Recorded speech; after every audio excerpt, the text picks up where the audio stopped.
aren't you? No, perhaps not.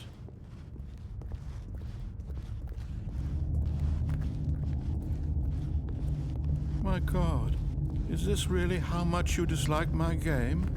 That you'll throw yourself from this platform over and over to be rid of it? You are literally willing to kill yourself to keep me from being happy. Am I reading the situation correctly? Or maybe you're just getting a kick out of it. I don't know anymore. I just wanted us to get along. But I guess that was too much to ask.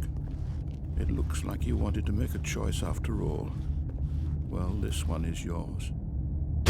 Is it over? It's going to restart, isn't it? I'm going back.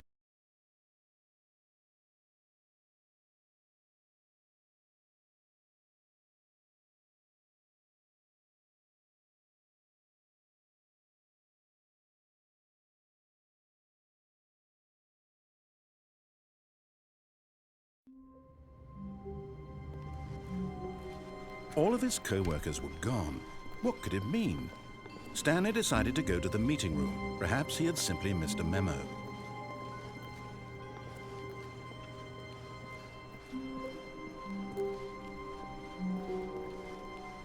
When Stanley came to a set of 2 open doors, he entered the door on his left.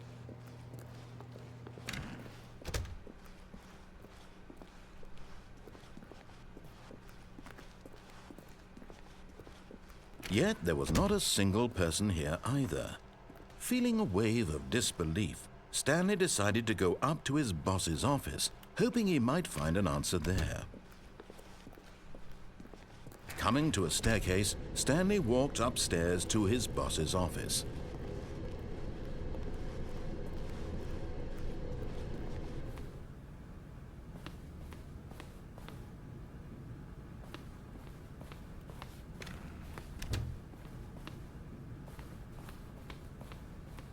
Stepping into his manager's office, Stanley was once again stunned to discover not an indication of any human life. Shocked, unraveled, Stanley wondered in disbelief who orchestrated this. What dark secret was being held from him?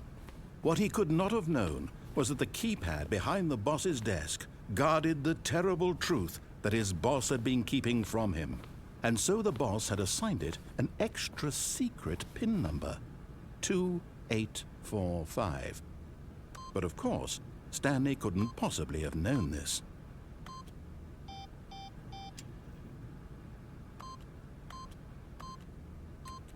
Stanley simply began entering random codes into the keypad, knowing full well the sheer statistical unlikelihood that this would ever result in a correct combination. If he knew that the combo was 2845, it would be another story entirely. But no, this is what he was going to do instead. Yet incredibly, by simply pushing random buttons on the keypad, Stanley happened to input the correct code by sheer luck. Amazing. He stepped into the newly opened passageway.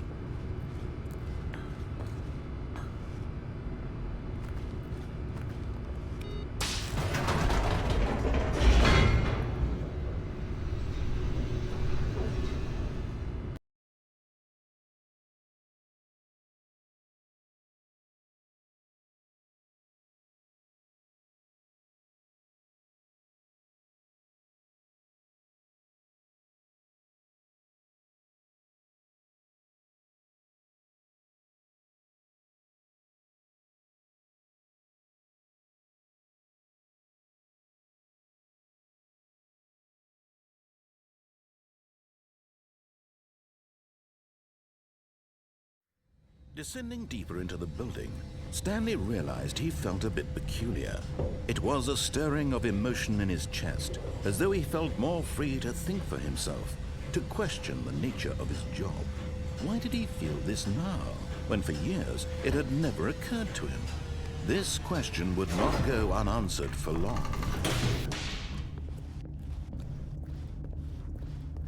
Stanley walked straight ahead through the large door that read Mind Control Facility.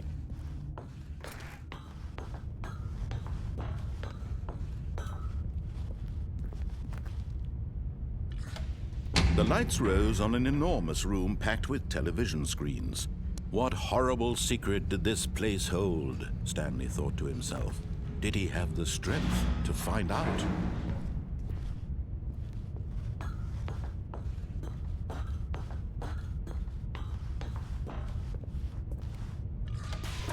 Now the monitors jumped to life, their true nature revealed.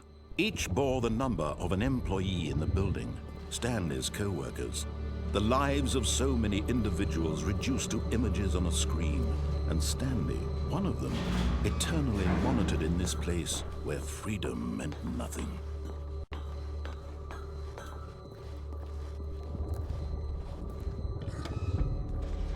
This mind control facility, it was too horrible to believe. It couldn't be true.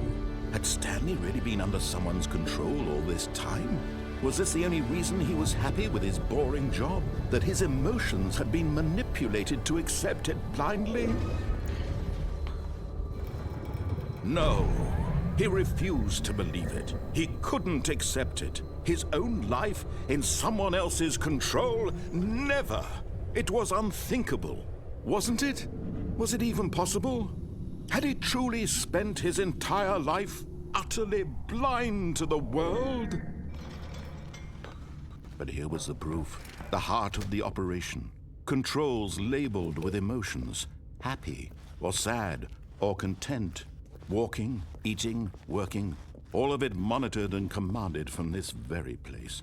And as the cold reality of his past began to sink in, Stanley decided that this machinery would never again exert its terrible power over another human life. For he would dismantle the controls once and for all.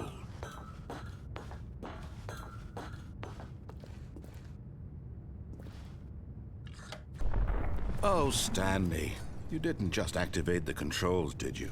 After they kept you enslaved all these years, you go and you try to take control of the machine for yourself. Is that what you wanted? Control?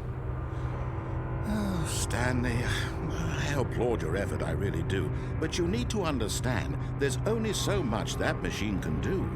You were supposed to let it go, turn the controls off, and leave. If you want to throw my story off track, you're going to have to do much better than that. I'm afraid you don't have nearly the power you think you do. For example, and I believe you'll find this pertinent, Stanley suddenly realized he had just initiated the network's emergency detonation system. In the event that this machine is activated without proper DNA identification, nuclear detonators are set to explode, eliminating the entire complex. How long until detonation then? Let's say 2 minutes. Now this is making things a little more fun, isn't it, Stanley? It's your time to shine. You are the star. It's your story now. Shape it to your heart's desires. Oh, this is much better than what I had in mind. What a shame we have so little time left to enjoy it. Mere moments until the bomb goes off. But what precious moments each one of them is. More time to talk about you, about me, where we're going, what all this means. I barely know where to start. What's that? You'd like to know where your co-workers are? A moment of solace before you're obliterated? All right, I'm in a good mood. You're gonna die anyway. I'll tell you exactly what happened to them. I erased them. I turned off the machine. I set you free.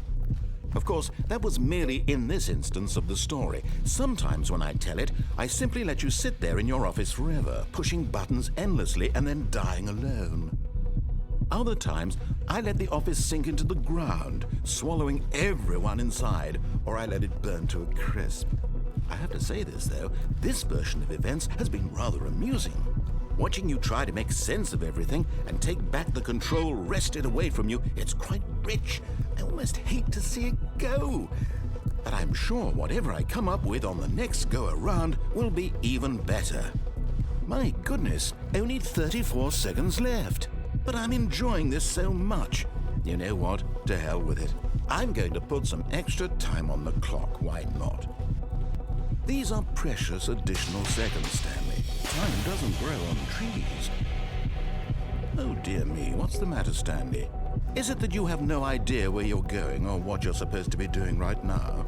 Or did you just assume when you saw that timer that something in this room was capable of turning it off? I mean, look at you. Running from button to button, screen to screen, clicking on every little thing in this room. These numbered buttons, no, these colored ones. Or maybe this big red button, or this door. Everything, anything, something here will save me. Why would you think that, Stanley? That this video game can be beaten? Won? Solved? Do you have any idea what your purpose in this place is? Stanley, you're in for quite a disappointment. But here's a spoiler for you. That timer isn't a catalyst to keep the action moving along. It's just seconds ticking away to your death. You're only still playing instead of watching a cutscene because I want to watch you for every moment that you're powerless. To see you made humble. This is not a challenge. It's a tragedy. You wanted to control this world, that's fine. But I'm going to destroy it first, so you can't. Take a look at the clock, Stanley. That's 30 seconds you have left to struggle. 30 seconds until a big boom and then nothing. No ending here, just you being blown to pieces. Will you cling desperately to your frail life, or will you let it go peacefully? Another choice. Make it count. Or don't. It's all the same to me, all a part of the joke.